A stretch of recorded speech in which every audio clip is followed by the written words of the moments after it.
El pupitre digital.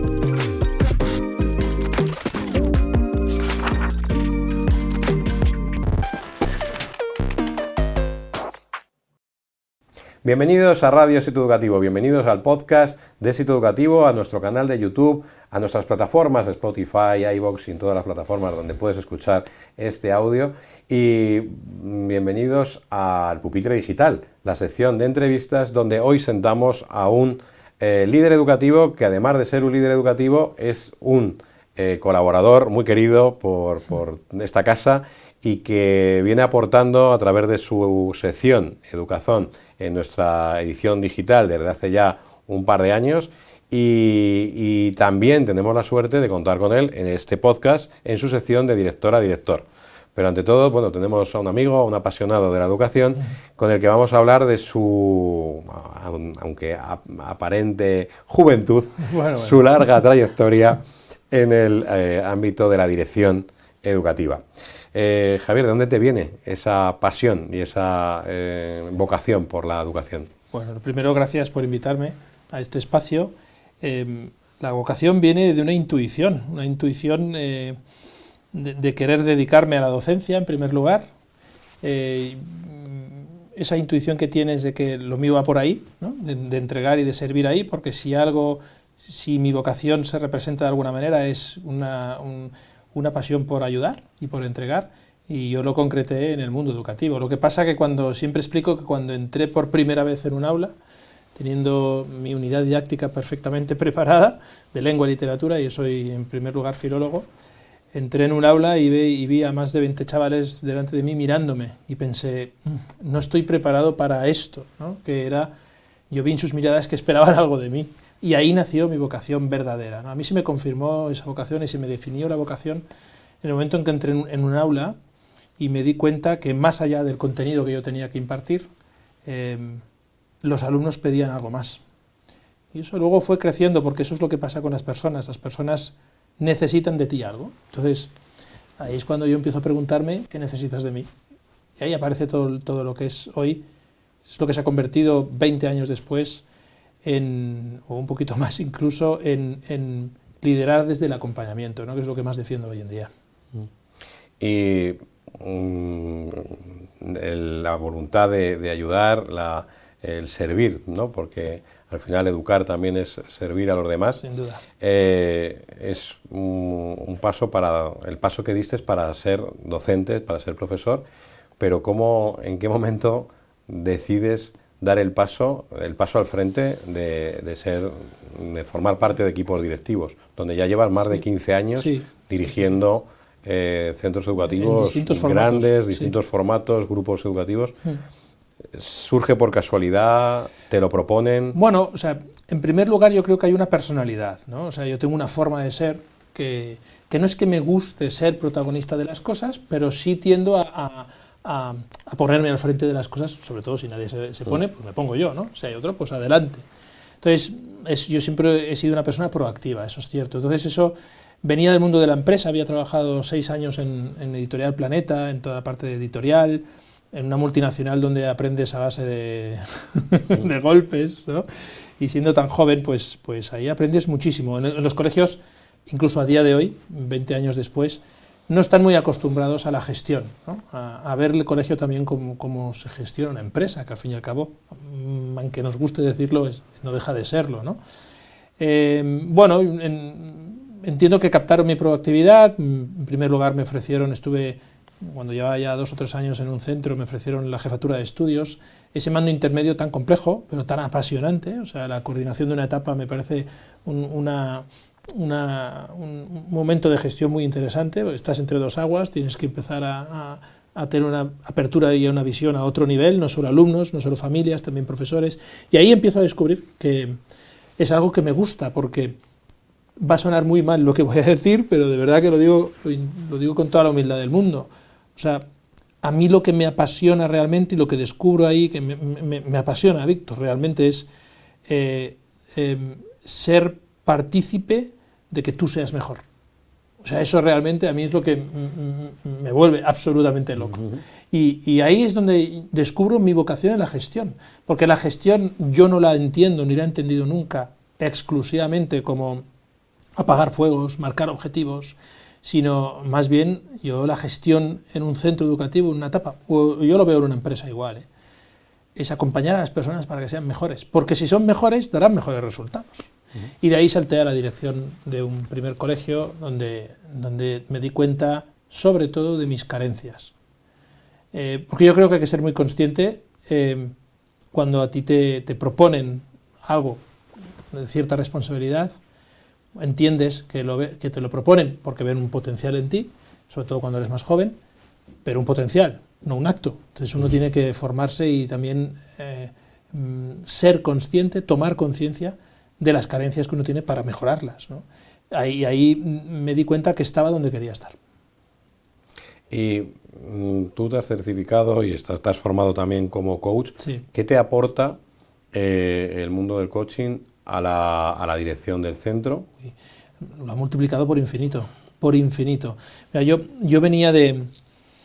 Yo estuve en la dirección de un colegio durante 5 años, luego, después de esos 5 años me vine para Madrid, y aquí en Madrid, aparte de iniciar un proyecto en un centro educativo, paralelamente empecé a dar clases en una universidad, en la Universidad Francisco de Vitoria, que ahí son los grandes, yo diría que los abanderados del acompañamiento, ¿no? Ahí aprendí mucho sobre acompañar, ¿no? Sobre el acompañamiento, etc. Entonces yo, cuanto más me formaba sobre eso, hice el máster de acompañamiento educativo en esa universidad, me formé como mentor, muy bien, porque me ayudaron mucho, que seguro que hablamos un poco de esto, sobre lo que es saber mirar a las personas, saber escuchar, saber dialogar, pero me faltaban herramientas.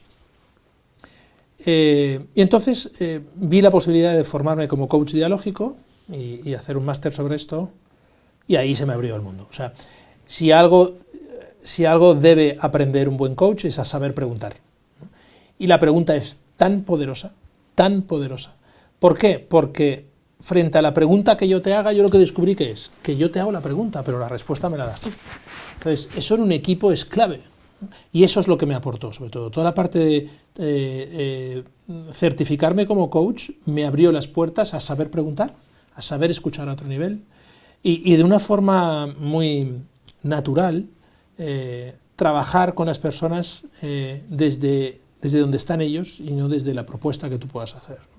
Y a mí el coaching me ayuda muchísimo, aparte de que me ha dado también herramientas adecuadas para sacar ese potencial precisamente de las personas, ¿no? Porque no se trata tanto de que tú le digas a las personas lo que tienen que hacer, sino que descubran por ellos mismos cuál es el mejor camino para obtener los resultados que queremos, en este caso, ¿no? En el caso de objetivos empresariales, pero en el caso de una propuesta vital, ¿no? Personal, al final eres tú quien tienes que decidir hacia dónde ir. Ayer mismo estaba hablando con un chico que está en segundo de carrera, que lo estoy coacheando, he empezado a coachearlo, y el chaval está en segundo de carrera y he descubierto que no, que ha elegido eso más por sus padres y por tal que por él mismo. Y yo le hice una pregunta muy sencilla. Si la decisión estuviera en tus manos, ¿qué decidirías ahora? Que en realidad está en sus manos, pero es verdad que hay una presión, lo que sea, ¿no? Claro, hombre, si estuviera en mis manos, yo lo que haría ahora es dejar la carrera y tener unos meses para reflexionar exactamente hacia dónde quiero ir y ta. Pues eso es lo que me ha ayudado el coaching, ¿no? A que yo en una reunión de trabajo lo planteo desde el mismo punto de vista, ¿no? Muy bien, queremos ir hacia ahí. Ayúdame, ¿cómo? ¿O cómo te puedo ayudar yo a ti? Esto me ha dado perspectiva, me ha dado amplitud, me ha dado paciencia también, ¿no? Saber mirar de otra manera, otro prisma. Me ha aportado mucho, el coaching me ha aportado mucho, la verdad. Y a la hora de elegir también, porque un gran líder no puede serlo sin rodearse también del mejor equipo. ¿Cómo haces para elegir a las personas que tienen que rodearte? Además, a veces es muy difícil formar parte del equipo directivo, ser jefe de estudios, responsable de las distintas áreas. ¿Cuál es, digamos, la cualidad que tú dices, esta es la más importante para que esa persona pase de ser profesor a formar parte del equipo directivo? Pues mira, más allá de las competencias que tenga esa persona o que pueda intuir, para mí lo fundamental es apertura. Es absolutamente clave para mí. ¿Por qué? ¿Qué implica la apertura? Implica dejarse corregir, implica mirar más allá de mi propio proyecto, de mi propia idea, implica siempre ser consciente de que hay algo que puedo mejorar, implica que no camino solo. Entonces, para mí la apertura es si no hay apertura es difícil forjar un camino, sobre todo cuando estamos hablando... Es una respuesta muy original porque no es habitual, ¿no? Se suele hablar más de, no sé, vocación, pues ciertos rasgos cierta ambición positiva, ¿no? Pero apertura es un concepto bastante novedoso. Bueno, me alegro, pero es que para mí es como muy natural la respuesta, porque al final, ¿qué implica la apertura también? ¿No? Implica humildad por esa persona, una persona que tiene apertura es una persona humilde, es una persona que acoge las cosas. ¿Qué quieres tú? ¿Cómo quieres tú que te traten, ¿no? ¿Cómo quieres que te trate tu jefe? Pues con cariño, con humildad, con apertura, con cierta flexibilidad cuando es necesario, con la exigencia adecuada. Todo eso implica mirar más allá de uno mismo. Entonces, para mí la apertura es fundamental, porque detrás de eso, ¿no?, viene todo lo demás. La vocación, casi, permíteme que te diga que lo doy por hecho. En un colegio, es que si no hay vocación... Luego está la vocación por la gestión. Claro, por eso, Luego está la vocación por la gestión, que por supuesto, que no podemos forzar a las personas a que estén ahí. Y luego, aparte de la apertura, también creo que tiene que haber diversidad. Es decir, yo no puedo pensar el mismo perfil en el caso de un colegio, ¿no?, para infantil, para primaria, que para secundaria y bachillerato, porque no necesita el mismo perfil. Pero tampoco puedo pensar el mismo perfil para el infantil de un colegio que para el infantil de otro colegio. Yo que he estado en distintos colegios y también me dedico también a la consultoría educativa, yo cuando voy a un colegio a asesorarlo, me dicen, ¿qué hacer? Bueno, para saber qué hacer primero hay que saber. Entonces, vamos primero a saber. Es decir, ¿cómo es este infantil? ¿Qué equipo tiene? ¿Cuál es la tendencia grupal?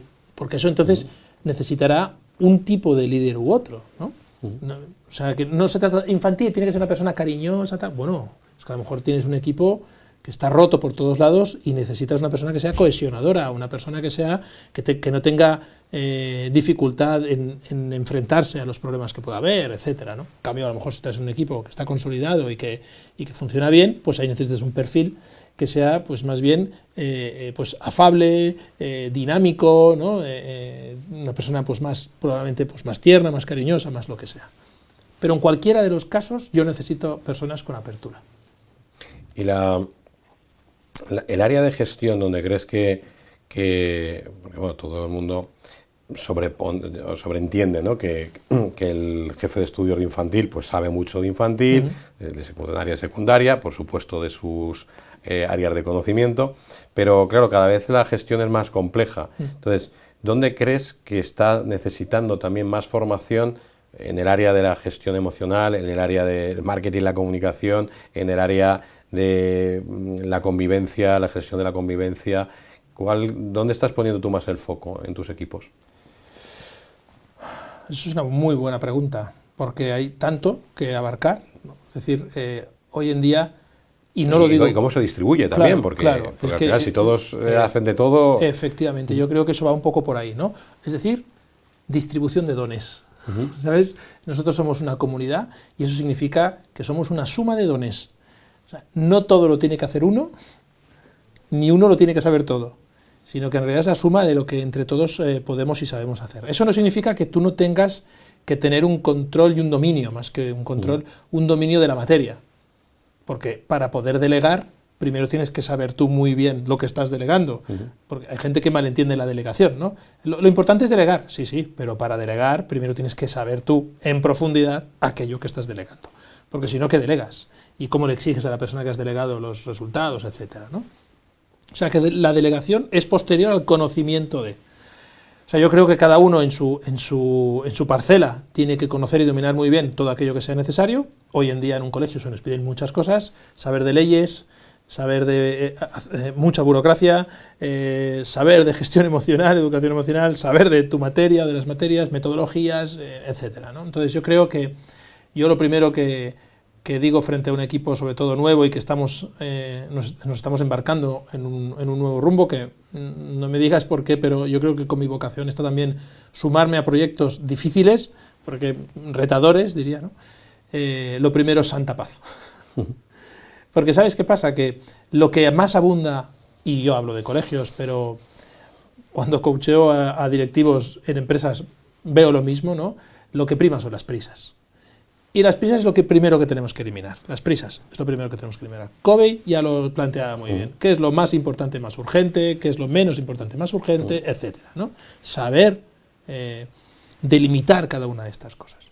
Entonces, yo creo que un jefe de estudios, por ejemplo, de secundaria, tiene que dominar muy bien su etapa, tiene que conocer bien la ley con respecto a su etapa, pero tiene que apoyarse también muy bien en su equipo. O sea, el equipo no acaba en el equipo directivo. Luego, un director de un colegio, una directora, lo que tiene que hacer es, bueno, pues mostrar una manera de liderazgo, no me meto en la que sea, ¿no? Pero no para que se quede en los mandos intermedios, sino para que desde los mandos intermedios permee a sus equipos, ¿no? Porque entonces tienes una orientadora que es la que tiene que saber sobre lo que la ley dice con respecto a protocolos, bla, bla, bla. No tengo por qué saberlo yo de memoria, tengo orientadora que me ayuda. El responsable del departamento de lengua tiene que saber sobre lo que da curricularmente hablando, Entonces yo creo que el conocimiento hay que distribuirlo también. Uno tiene que tener claro que sí o sí debo controlar a nivel de conocimiento y qué puedo delegar para que otros estén al día de lo que yo necesito para, ¿no?, actuar en un momento concreto. Claro, esto solo lo podemos hacer si entendemos que el liderazgo, más allá de compartido, bla, bla, bla, el liderazgo implica efectivamente equipo. Equipo, o sea, yo no puedo andar solo un camino. Es que no puedo ni debo hacerlo. Y después, si un líder debe tener algo claro, es que que yo tengo que tener en mi equipo personas que sepan más que yo. La de infantil tiene que saber más que yo, de infantil. La de primaria tiene que saber más que yo, digo porque como yo tengo jefas de estudio, tiene que saber más que yo sobre eso. Por no decirte de metodologías o de lo que sea. A mí no me importa que mi equipo sepa más que yo en cosas. Al contrario, me gusta que sea así. Una, porque a mí me reta, me motiva. Y dos, porque yo asumo que ni lo sé todo, ni sé en profundidad todo lo que debería saber. Hombre, es evidente que tengo una experiencia, efectivamente, que no tienen otros, pero eso no me pone por encima de nadie, ¿no? Y Javier, has trabajado en distintos modelos de centros educativos, privados, concertados. Ahora mismo estás dirigiendo un centro concertado católico, el Colegio Cristo Rey, que pertenece a una congregación pequeñita, ¿no? ¿Qué diferencias ves también entre la gestión y la dirección y la relación con el equipo de titularidad en los distintos modelos, privada, concertada? También, ¿cuál es el papel, el rol de la escuela católica y de los grupos educativos católicos en un entorno tan ultra competitivo? Ya me estoy abriendo muchos, quizás. Estás abriendo varias preguntas a la vez. Sí. Vamos a por la primera. La primera es la diferencia, ¿no?, entre una institución grande y una institución pues más pequeña, ¿no?, en cuanto a congregaciones, por ejemplo. Bueno, es evidente, esto es lo mismo, en nuestro colegio decimos que nosotros acompañamos porque podemos acompañar, ¿no? Nuestro eje vertebral en nuestro colegio es el acompañamiento y lo concretamos y queremos concretarlo de forma concreta, de forma específica, ¿no? ¿Por qué podemos acompañar? Hombre, pues porque al ser un colegio de 2 líneas, evidentemente la estructura que necesita eso y la facilidad, entre comillas, que tiene el poder conocer al alumnado, a tu profesorado, es muy distinta que cuando he dirigido un colegio de 1.500 alumnos, donde la estructura organizativa del centro es otra y te mantiene más lejos ¿no?, yo no te diría tanto del día a día, pero sí de los matices que tienen cada uno de los colegios, ¿no? Entonces, hombre, en la institución en la que estoy hoy en día, la verdad, bueno, es verdad que yo tengo mucha suerte porque la titularidad es pura generosidad. Entonces, han entendido que asumen que la dirección es la dirección y te dejan hacer, ¿no? Pero también es verdad, Víctor, te diré que yo también he entendido y entiendo que eso no significa ir a la mía, significa ir de la mano, que es distinto. Y eso implica conversaciones diarias, implica dar explicaciones siempre que sea necesario, consultar las cosas, me refiero a la titularidad, ¿no? Y se genera una relación evidentemente mucho más cercana, cosa que en otras instituciones no es que no se quiera, es que no se puede. O sea, cuando estás, estoy dirigiendo un colegio en una institución que son 10 colegios en toda España, pues no es lo mismo que un colegio en España, ¿no? Donde la titularidad eres tú mismo en ese colegio, donde tú, digamos que tu jefe más inmediato está en Madrid y tú estás en Alicante, es decir que, bueno, pues la dinámica es simplemente distinta. Trabajas como un colegio de una forma individual, incluso aunque sea dentro de un colectivo, ¿no? También he participado en la Coordinación Nacional de Colegios, ¿no? Ya no solo como director de un colegio, sino estando en la dirección de colegios. Entonces, claro, desde ahí esa perspectiva es muy interesante, porque ahí es donde, bueno, eso ya lo sabes, ¿no? Pero es más fehaciente que cada colegio es un mundo. Y te diría incluso que a los colegios nos molesta que vengan de fuera a decirnos un poquito lo que hay que hacer. Eso hay que acompañarlo también. Eso requiere una relación muy distinta a la que tengo yo hoy en día, que tengo a la directora titular despacho con despacho, entro en cualquier momento y estamos hablando y consensuando tantas cosas frente al, bueno, viene el titular dentro de un mes y podemos hablar de esto o de lo otro cuando tiene 10 colegios más donde, bueno, pues simplemente la gestión es muy distinta, ¿no? Yo creo que la cercanía agiliza. Y el segundo melón que estaba abriendo, sí. Vivimos un momento bastante de cambio, ¿no? Y convulso, sí. Con la entrada de grupos internacionales. El mundo educativo a nivel sobre todo privado está muy atomizado, sí. ¿no? Con centros educativos que eran iniciativa de una familia, ahora pues empiezan a entrar estos grandes grupos internacionales. Digamos, la escuela católica, dentro de que sea escuela católica, pues también cada congregación tiene su propio ideario, bueno, su propio carisma, más que ideario, su propio, ¿no? Carisma, sí. ¿Cómo ves, ¿no? en unos años hacia dónde va a ir el sector educativo? También teniendo en cuenta pues que hay una, a nivel de natalidad, pues cada vez cuesta más llenar las aulas. ¿Cómo ves eso desde la gestión? Pues, o sea, es difícil, ¿no?, responder a eso, pero yo sí te diría, o sea, no tengo tanta visión, pero sí te diría algo. Yo lo que veo hoy, esa tendencia, Xavier Marcet, en el libro Esquivar la mediocridad, entre otros, también lo dice en el de Management Humanista, que son 2 libros que aconsejo a cualquier líder educativo, aunque hable de empresa, es que en la gestión hay que explotar y explorar. Él habla de estas 2 acciones, me parece excelente la propuesta que hace, ¿no? Explotar, lo explico de una manera hiper simple, ¿vale? Lo desarrolla muchísimo mejor. Explotar se refiere a que el hoy, ¿no?, que hay que hacer, que por supuesto en un colegio, en una empresa hay que hacer, en el hoy, ¿no? Pero a la vez hay que explorar, es decir, hay que mirar las tendencias, ¿no? ¿Qué tendencias, en este caso educativas, están viniendo? ¿Por dónde se respira el aire? Precisamente para que mi hacer vaya reenfocando hacia donde toque. Esto es lo que muchos colegios no hacen, ¿no? Muchos. Y cuando digo no hacen, no es porque no hagan cosas, sino porque se dejan llevar por una moda, porque ahora tiramos hacia allí porque está más de moda, ahora toca, pues eso, ¿no? Y hay otros colegios que lo que hacen es porque exploran bien, marcan un plan de acción, un plan estratégico, lo que sea. Yo que veo a día de hoy, hay una tendencia clara, hay fondos de inversiones que se están comiendo colegios, incluso instituciones. Yo creo que es el momento de ser lo más auténticos posibles. Mira por dónde. O sea, yo creo que ahora más que nunca no hay que tener complejos. ¿Tú qué eres? ¿Y quién eres como colegio? Y si estás convencido de ello, avanza hacia ahí. O sea, yo creo que no podemos estar mirando con miedo a nuestro alrededor, sí con prudencia y sí con realismo, pero no con miedo. Nosotros, por ejemplo, somos un cole de 2 líneas, somos un cole pequeño. ¿Tú crees que yo tengo que dirigir ese colegio con miedo a ver si un día no hay? No, yo tengo que trabajar sabiendo lo que soy y reafirmarme en lo que realmente soy y quiero ser. Y a partir de ahí, si con el tiempo eso no da respuesta a las necesidades de la sociedad, pues entonces habrá que cerrar, digo yo. Pero yo creo que tú sabes como yo que la gente cada vez más están volviendo a pedir humanidad, acompañamiento, familiaridad, conexión con los alumnos.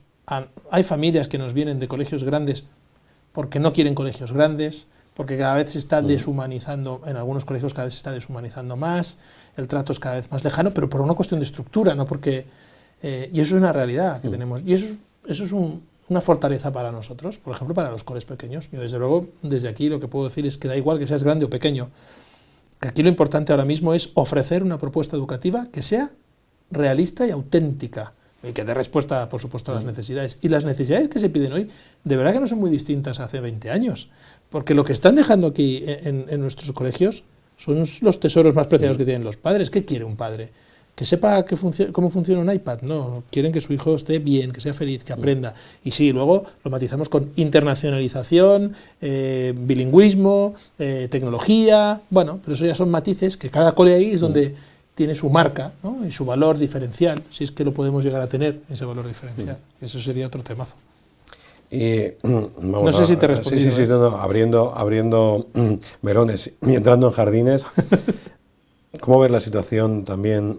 Al final la educación está muy condicionada por las decisiones políticas. Sí. ¿Cuál crees que sería, digamos, si te nombran ministro de Educación, qué es lo más urgente? ¿Cuál sería la primera medida a tomar como ministro de Educación? Sentarme con profesionales de verdad del mundo educativo. Y eso primero que haría. Y haría lo mismo que he hecho con cualquier colegio al que he asesorado o que he dirigido. Primero, enterarme bien de todo lo que está pasando, ¿no? Cuáles son los problemas reales, sentarme con gente experta, con gente de verdad experta, porque yo creo que en los distintos ámbitos, no solo el educativo, yo no quiero entrar en política, porque creo que es un tema que hay que estar un poquito, hay que verlo con distancia, pero es evidente, hay evidencias, ¿no?, que están indicando que a distintos niveles no tenemos a buenos profesionales en los ministerios o en según qué cargos políticos, tenemos a personas que han puesto ahí, ¿no? Pero que luego a la hora de la verdad, cuando hay un problema, la gestión es bastante pésima, ¿no? En el mundo educativo lo que falta son profesionales del mundo educativo, ¿no? Fuera de ideología, vamos a hablar de educación. Vamos a hablar de educación y nada más, ¿no? Por tanto, ahí no tendrían que entrar los partidos políticos, ahí tendrían que entrar los pedagogos, los psicólogos, los educadores. Esto es lo primero que yo haría, pero no me dejarían, porque eso es estar a otro nivel, ¿no? Y a partir de ahí buscar el bien educativo, ¿no? Yo creo que estamos en un punto donde hay que romper con este sistema educativo donde estamos enseñando cosas a los alumnos que ya no tocan, algunas de ellas, ¿no? Que tendríamos que actualizarnos, ¿no? ¿Qué tiene sentido en la educación hoy? Es una pregunta que yo pondría encima de la mesa si fuera ministro de Educación. ¿Crees, como Sonia Díez, que pasó por aquí hace unos podcasts, que hay que someter a una absoluta reconversión al sistema educativo? Absolutamente, creo profundamente en eso. Y poner a personas que conocemos, como un José Antonio Marina, como una Carmen Pellicer, como tantos otros, ¿no?, que están ahí, que llevan añísimos trabajando en el mundo de la educación, que se han formado, que saben sobre ello, y muchos otros que no conocemos sus nombres, pero que están ahí. Y que fueran los que se pusieran a trabajar y dejarles y hacer un think tank de verdad con 20 personas, los expertos educativos de España, y ponerlos en juego, ¿no? Olvidarnos de lo que hay y casi te diría que empezar de cero, casi, porque yo no quiero decir que nada sirve, porque no es cierto, ¿vale? Pero creo que sí, que estamos en un punto en que tenemos que hacer limpieza, ¿no? Esto es como, permíteme el ejemplo, aunque sea doméstico, ¿no? Pero esto es como, después de un tiempo, abres el trastero y dices, bueno, ¿cuánto de aquí sobra? Pues es esto. Es decir, hay por ahí alguno que dice que un niño, cuando no ha usado un juguete, si no ha echado de menos un juguete en 6 meses, ya no lo necesita, ¿no? Lo que pasa es que si lo ve, cuando lo vas a tirar, tira, ¡ay, sí que lo quiero!, ¿no? Pero si han pasado 6 meses y no lo ha echado de menos, es que ya no lo necesita. Bueno, pues esto es lo que tendríamos que hacer en el sistema educativo. ¿Qué no está funcionando ya? Abramos el trastero, quitemos lo que sobra, lo que está lleno de polvo, y empecemos a revolucionar un poco, que hay una revolución de verdad educativa. Y en esa revolución me da pie para la última pregunta de este podcast, que es ¿cómo sueñas el mejor centro educativo del mundo? En esa revolución necesaria. Es que, mira, yo tengo una teoría, ¿no? Bueno, sí se puede llamar teoría. O sea, los resultados académicos son la consecuencia de un proceso. Ese proceso de aprendizaje es un proceso humano. Yo creo que el mejor centro educativo del mundo es aquel que sabe acompañar todo lo que es un alumno, a todos sus niveles. Y eso no tiene por qué implicar que saquen grandes notas, aunque implicaría eso probablemente, ¿no? De verdad, tú lo sabes, que yo estoy bastante obsesionado con el acompañamiento, pero yo creo que el mejor centro educativo del mundo es aquel que sabe acompañar las necesidades de nuestros alumnos. Pues muchas gracias, Javier, por acompañarnos en este pupitre digital, y a nuestros televidentes, a nuestros seguidores, pues darles las gracias, animarles a seguirnos en el día a día en exitoeducativo.net, nuestras redes sociales, y hasta el próximo pupitre digital. Muchas gracias. El pupitre digital.